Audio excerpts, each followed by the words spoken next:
Hi, Dave. It's good to Oh, see you. hi. Yes, just dropping by. And as you know, we had the Space Command convention about a week ago, and I I heard want to about that.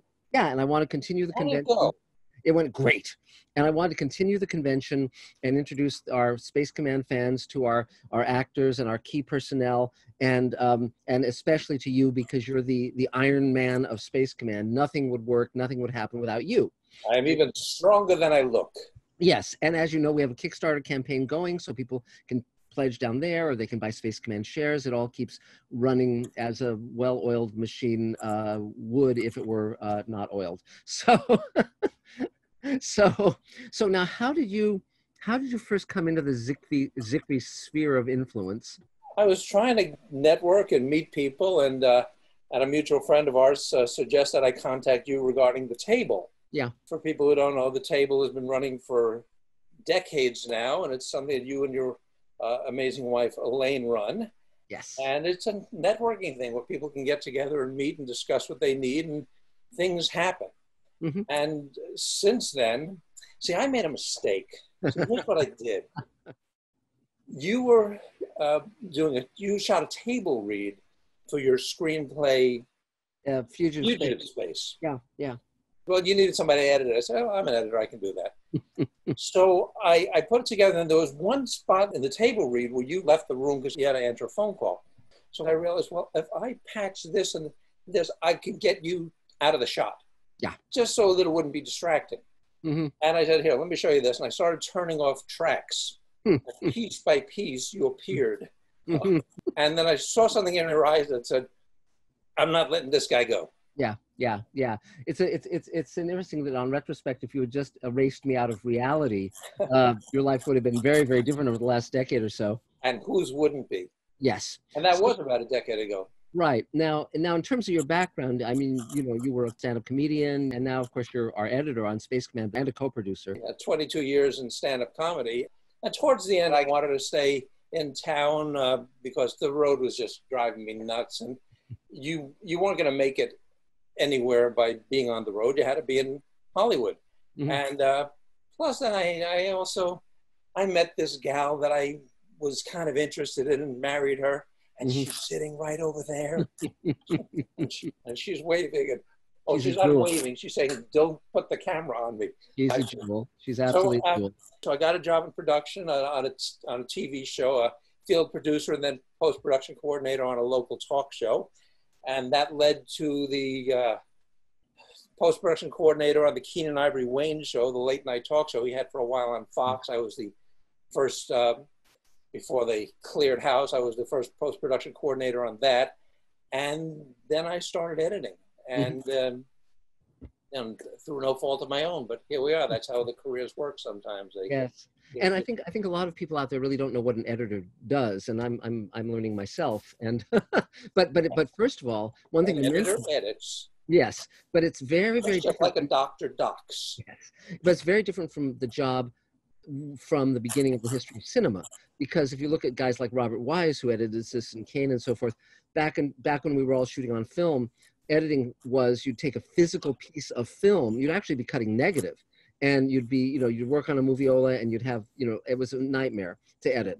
I don't know how they did it. I don't know Right, how great films were made. right, on a steam Because bed. when we worked side by side at the place where you are, putting the project up on the giant screen TV, and Yeah. you want something, I can push a few buttons and make changes. And Yes. it's not how it happened in the olden days, except No. they And got things done because they were wizards. right. Well, when I was a student at UCLA, we were still cutting film Sure. and physically cutting it. And when I took an animation class, we were shooting on negative, and then we'd have a positive from the negative film that we were shooting on. So it was very, very different. Then once I got into television, you started getting computerized editing, offline.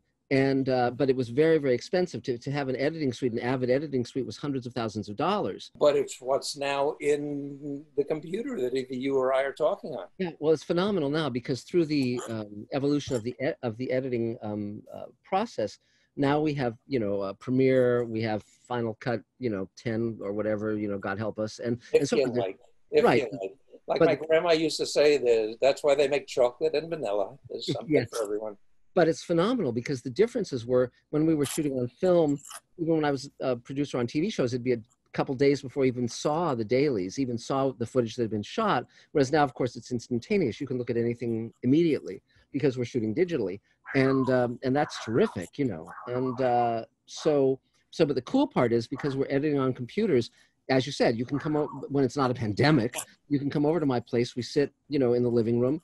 You have your editing suite on a laptop. We hook it up to the big screen TV, and we just, you know, can make instantaneous changes. It gives us great fluidity, and I think people don't really realize what an amazing job you're doing, because there's a huge artistry that you bring to the equation, and an amazing work ethic.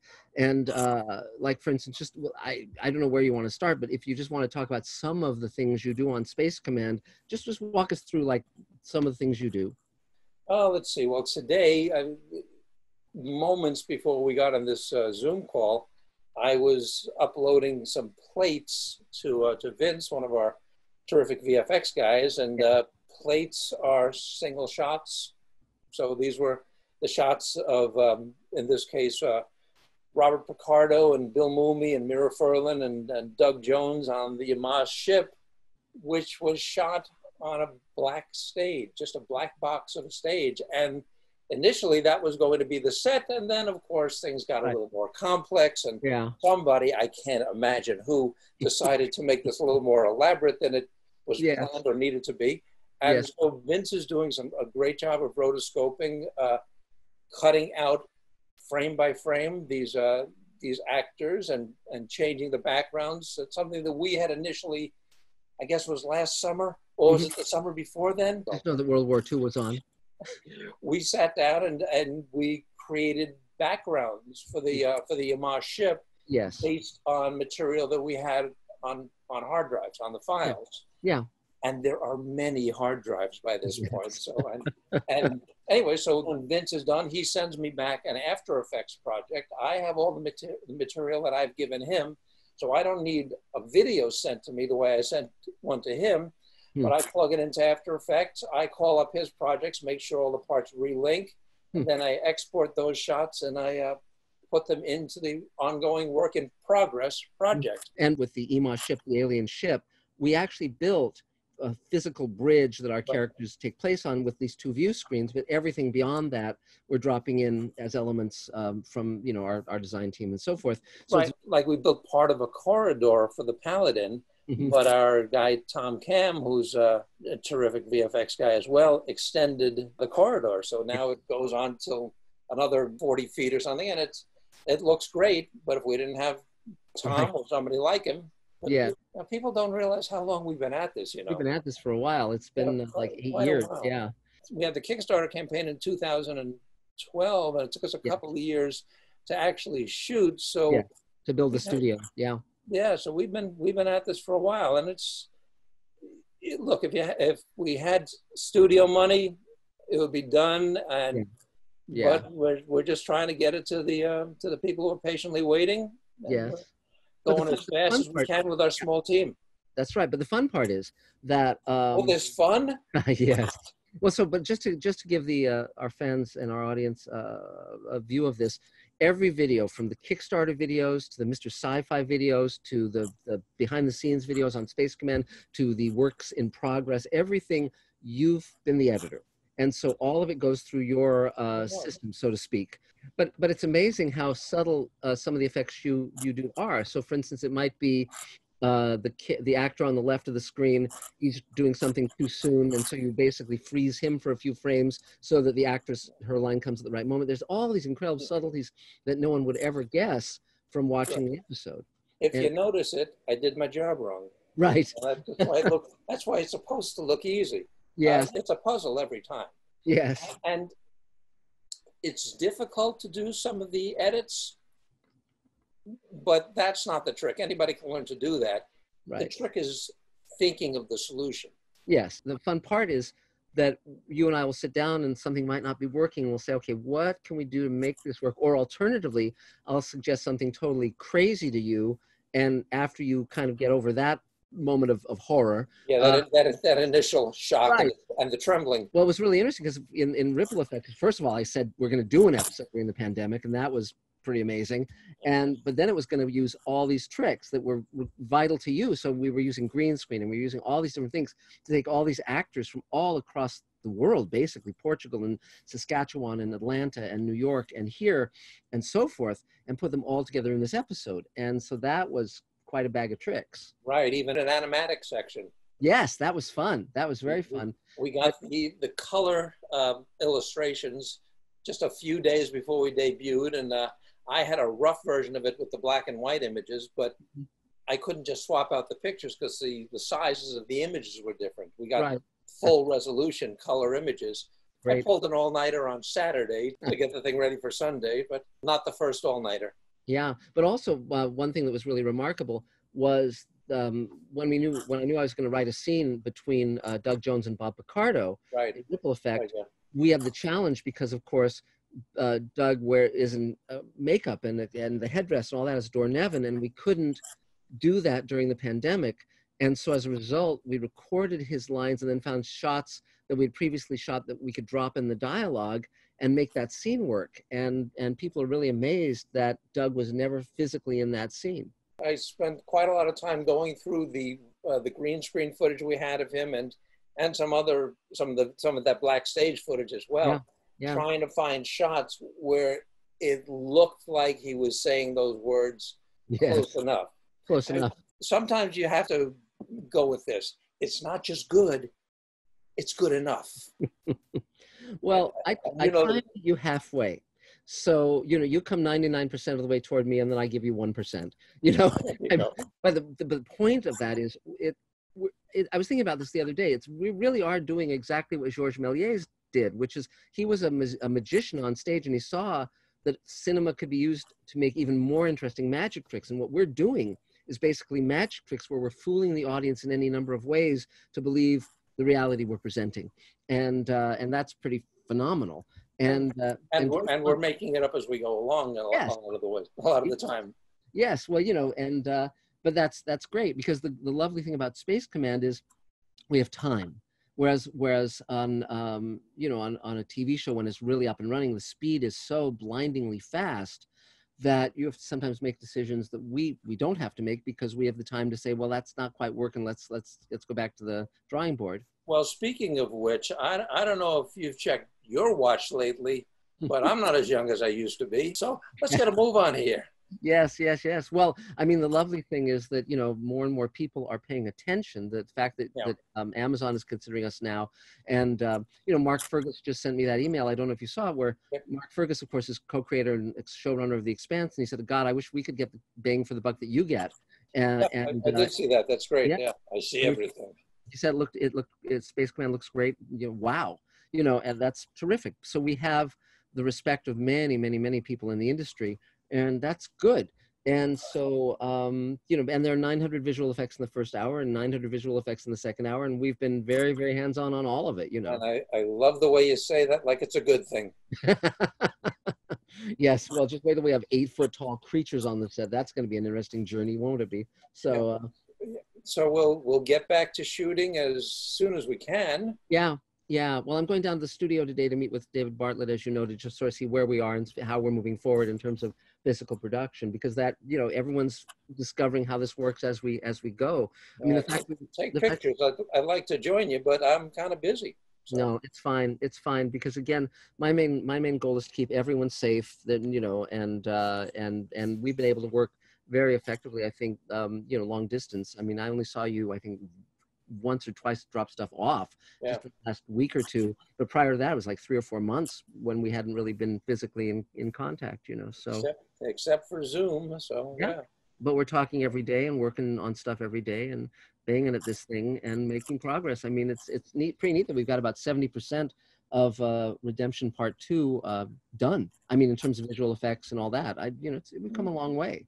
Yeah, you might want to take a look at it and reevaluate that number, but yeah, we're getting there. Yeah. Well, by hook or crook. You look at any project and you start editing it, and it's like writing a script. Fade in. When you're editing, you do that first cut. You drop some footage in, Mm. and then it starts to grow. And I remember one animated project I did, it was all animatics, it was all storyboards, and Yes. slowly you start replacing the shots, and before you know it, a year goes by, as they tend to do, Yes. and you got to film. Well, it's funny. I don't know if I ever told you this story. Years ago, when I was working for Richard Manning on Beyond Reality, I was the executive story editor, and he was the showrunner of with Hans Beimler. And he was driving me home. My car was in the shop, and I said, I was just thinking about it, Ricky, and I realized that for me, an episode to work, a script I've written to work, it has to take a truth from an emotional truth from my life and convey that effectively and well. And Ricky said, well, my definition of whether an episode works is very different from yours. My definition is, does it make sense? And I said, well, that's valid too, So Sure, if you want it to make sense. yes. Where would we be if everything made sense? Yeah, but but that was where it was fun with Ripple Effect, because that very much grew organically as we were doing it. And and the fact that, and then I figured out, well, let's put an introduction on this where the actors introduce their characters, because again, there were so many characters, and it's like, who's this person in relation to that? And then we put those chyrons at the beginning of each scene to say, this is where and when this is happening, and this is who these characters are. And it was just to kind of lead, because I, have this entire first season in my head. I know who all these characters are. I know what happens, but I wanted the audience to kind of get a little bit of a jump start on these characters, so we could put Armin in, and we could put Christina Moses in, and so forth. But the amazing thing, of course, about Ripple Effect is that when you first told me about it, I figured, okay, he's going to do a little 15, 20-minute episode. And that's probably what you thought as well, maybe a half hour. Yeah. But then it just got out of control. Well, it's 2 hours now, which is great because, again, as we saw that we could get Armin and Barbara Bain and all these amazing actors, it was like, well, let's see what we can do. And again, I was mentioning in the interview I did yesterday with Sarah Marafino and Alyssa Caputo and Elizabeth Chamberlain, that the moment you say we're going to do something experimental, and I don't know if it's going to work or not, but let's take a crack at it, let's try, then it's the spirit of experimentation and adventure. And, because at this stage of my life and my career, it's like, let's just see what we can do. And, and thankfully my team, principally you, are willing to go where I want to go, Yeah, let's see how this journey ends. Yes. Let's see what bumps are on this road. Yes. Well, now, but also it's pretty fun because, you've been so instrumental, because as you say, you've been you're there with us during prep. You're there on the set when we're shooting to make sure the footage, exists, and making suggestions of what to do so that it will edit well. And it's good to make suggestions, because that gives you something to ignore. Yeah, yes, it does. but also the fun part is that then we hunker down. I mean, you and Elaine spent the better part of a year editing the first version of Redemption Part 1, just to get it nailed down so it worked, because there were so many disparate pieces, So. Right. I had done a cut in probably about 6 or 8 weeks. And then I started coming over to your place with, at the time, my MacBook Pro, and we eventually switched to a more powerful iMac. Yeah. But I started coming over, and a few days a week for probably about 8 months to refine it. Yeah. But and then, by the way, in case anybody asks, no, that's not normal. Yeah. And so it's so funny, because every now and then someone puts in the comment section on Redemption Part 1, well, you shot this entirely against a green screen. Well, no, we didn't. It's like the Paladin set is real. The Paladin corridor is real. The Ema Bridge, that's a physical set. The cave sets are physical sets. The house set is a physical set. The car was real. My dad built it, the Bugatti. And so the Paladin set, which is a great retro spaceship, was built by your brother Jim. Yes, Jim was the designer and built that. Yeah, absolutely. And so again, it's just it's funny to hear what people have to say about this. But the great part is that there's all these surprises. There's good as well as bad surprises, which you're experiencing, of course, all the time. There's good surprises too. Like, for instance, that day when I called you and said, well, Neil deGrasse Tyson is sending footage. That was great. Which gave me the opportunity to do a rare spit take.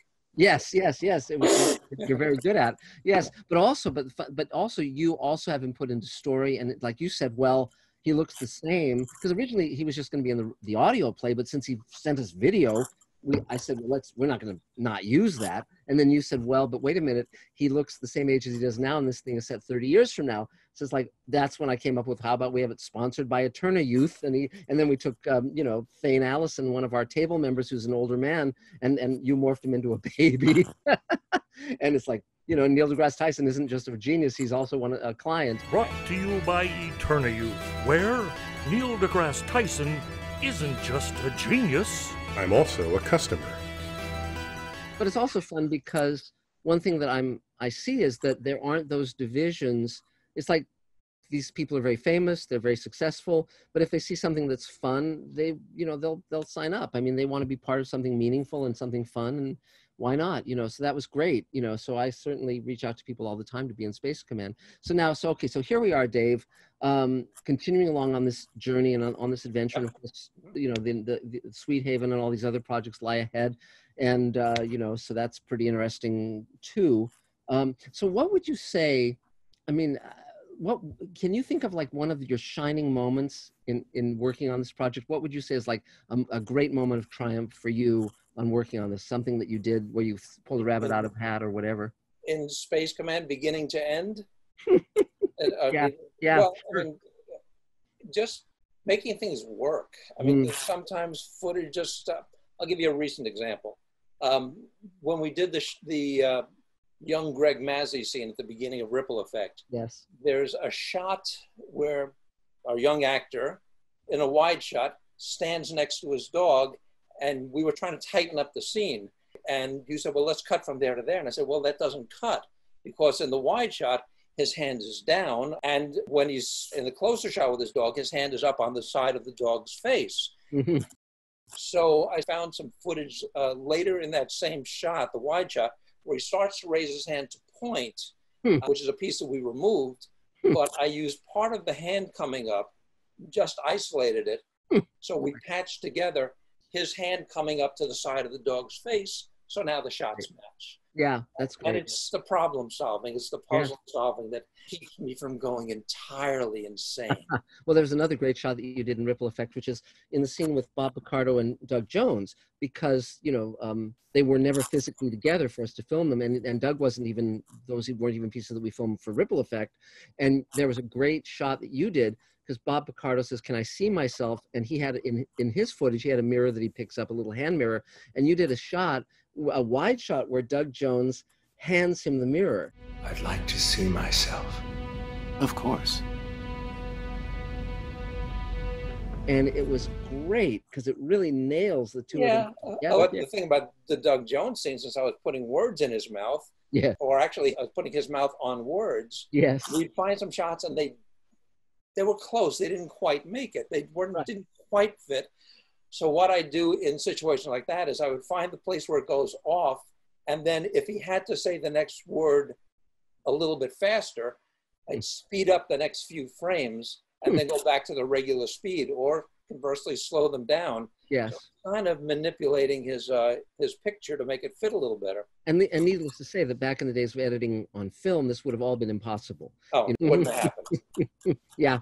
And again, this is also speaking to the fact that with Ripple Effect, we were shooting enormously different cameras. I mean, we were shooting on our Red, we were shooting, people were using the phones that they had or the computers that they had or whatever. And different frame rates. Ethan McDowell's scene, Ethan was nice enough to edit the scenes that he did with Brian McClure in Atlanta. He edited those scenes. We changed them up a little bit along the way, but we want to give him credit for that. But he shot it at the proper frame rate.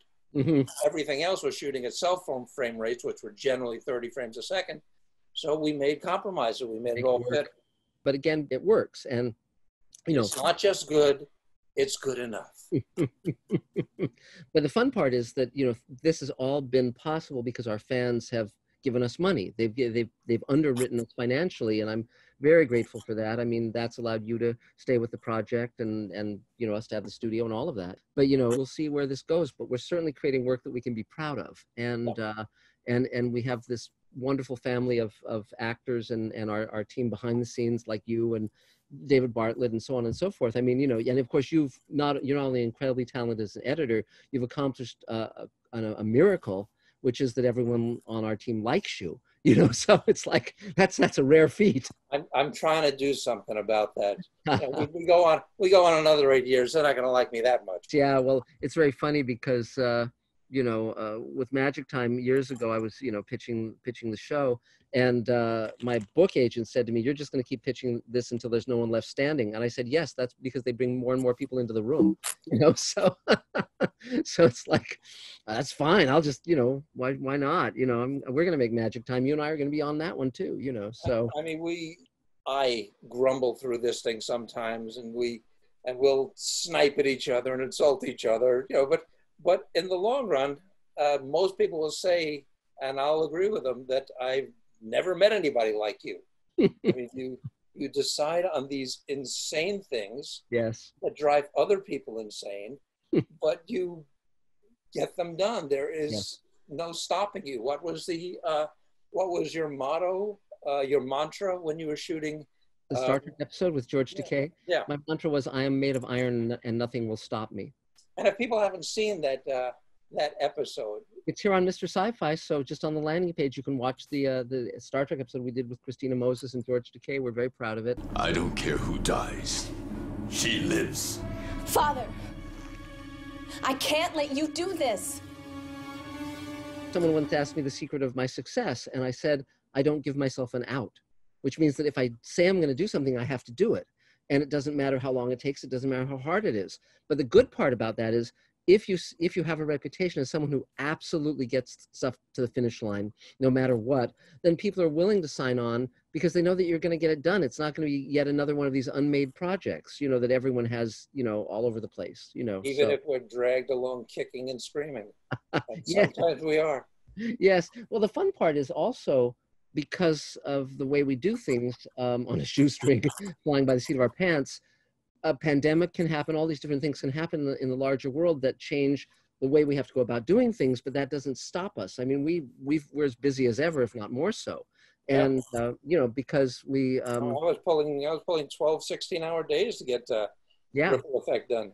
Yes, and yet, but see, the great thing is that in the old days, you know, you were dependent upon a studio or a network. If you made your own show, what would you do? Have a screening where you show it to your relatives? I mean, you know, whereas now we put it on the internet and millions of people can see it anywhere around the world.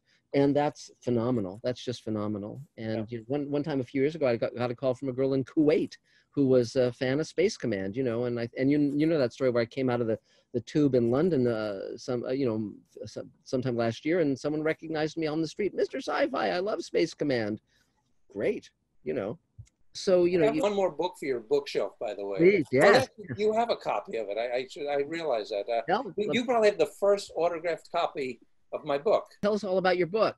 My book is The Man with the List. Yes. I did a picture book in my copious free time a couple of years back. I did The Man with the List, a picture book for grown-up skeptics, free thinkers, realists, doubters, questioners, agnostics, atheists, or anyone who can't believe in the unbelievable. Yes. And it's all about things that are not real, that people believe in. Mm-hmm. Like the list has strange beings from far out in space who live underground, a reptilian race. The list tells of hauntings by ghosts, but beware, because even the scariest spirit ain't there.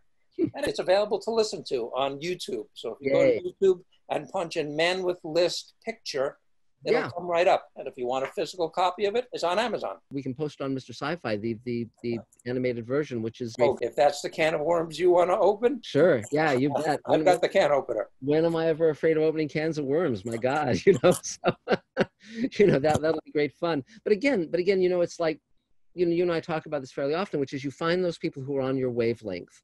And that's why it's so much fun to work with you, because I can say, okay, why don't we flip this shot, or why don't we do this thing, or what can we do? You know, I mean, I'll come up with some wacky thing, and you'll either say, well, we can't do that, but here's something we can do, or I mean, you know, you're open to experimentation, you're open to trying stuff, and if it doesn't work, we come up with something else. I mean, I love that part of it. Well, it's like that shot with the boy and his dog, you know, with the hand going up. Yes. It's like I was like, but the shots don't match, and as I kept saying the shots don't match, I was thinking, I can make those shots match. Yes, yes, exactly. And again, it's just fun. It's just super fun. And so so moving forward, I know you very much want the show to sell, and as do I. What would be the life of luxury you would like? I mean, would you buy the Ferrari and the, you know, and I the, want to be able to afford to grow old. Yes, that's fair. That's absolutely fair. And then leave the rest of it to some good charities. Or we just clone you and keep editing, you know. We could do that. It's been done before. Yes. What do you think? This is the original? It started on Space Command? It's fun, but it's very fun to be working on all this stuff, and I can't wait to share. How about you? What's your answer to that question? When with money? Yeah. You know, I'd probably buy a house, probably buy a Tesla, and but mainly the main thing is I would just keep making stuff like we're doing. I would just be able to pay people what they're worth, particularly you know, because I mean, you get paid a livable wage, but you deserve much more in terms of security and in terms of everything, because, you know, I mean, you know, it's fortunately, as you know, I do it for the love of it, and I'm in a position where I can do that, thank God. But I want everyone to prosper from what we're doing, because you certainly deserve to. I mean, when you look at the TV shows that are on, and then you watch Space Command, and you say, well, this is a great show. I mean, I just watched, as you know, I just watched the second hour of Redemption just to see where the holes were and what we still need to do. Right. And, you know, those 2 hours, when they're finished, the first 2 hours of the show, it's going to be a wonderful story. It really pays off, and it's very moving, and I think it's going to be great. And so I'm very eager to share that. So I think we're just waiting for that network or, you know, VOD executive who says, I get it, let's do it. And I know you're doing things that are ruffling a few feathers. There's things about people's lifestyles or who they are that are in this that are not what people are used to seeing. But you know what? Ruffle away. Yeah. I mean, if somebody's unhappy about that, you know, you can't please everybody, but if it's a choice of that and growing up, yes, let's evolve. Well, you know, and again, you know, science fiction, you want to entertain people, but you also want to present a world that's like the world you live in. And I mean, there were people when Kirk and Uhura kissed in that episode, Plato's Stepchildren, way back when in 68 or 69, whenever that was, you know, there were a ton of people who were offended by that back then. Tough, you know. It's grow up. You know, I mean, they were ahead of their time, and the time caught up with them. And to have Nichelle Nichols in Space Command, I mean, that was, again, I gotta admit, spending a day with Nichelle, doing that sequence was pretty amazing. And to bring her that photo album and show her the photo album I kept when I was 10 of Star Trek. When I was 10 years old, I met you when Star Trek was on the air, and you signed these photos to me when I was 10 years old, and you wrote me this letter. Oh my goodness. Oh my gosh. It was one of the great moments of my life. And you were the first star I ever met. Oh my God. When I was a kid. You talk about that meeting in that book on Mr. Sci-Fi, I believe, didn't you? Yeah. You know, we've got that Star Trek album as a perk on our on the Kickstarter campaign. And again, it's really fun to be able to share stuff with people in these amazing ways that you can really reach people with books and with audio and with video and all sorts of stuff. It's super cool. And that's, again, thanks to this wonderful technology we have now. So anything else you'd like to add in parting, Dave? Anything? I mean, we're going to continue working on Space Command, getting it done, getting out to people. Yeah, it'd be nice to be able to see you at one of those person-to-person production meetings. Yes. Make you a nice egg cream one of these days. That'll be fun. I look forward to that. Well, this too will pass, you know, and the world will change a little bit, but you know, we'll go with the flow. Yes, exactly. Well, I just wanted to thank you so much for being part of this adventure. What is that?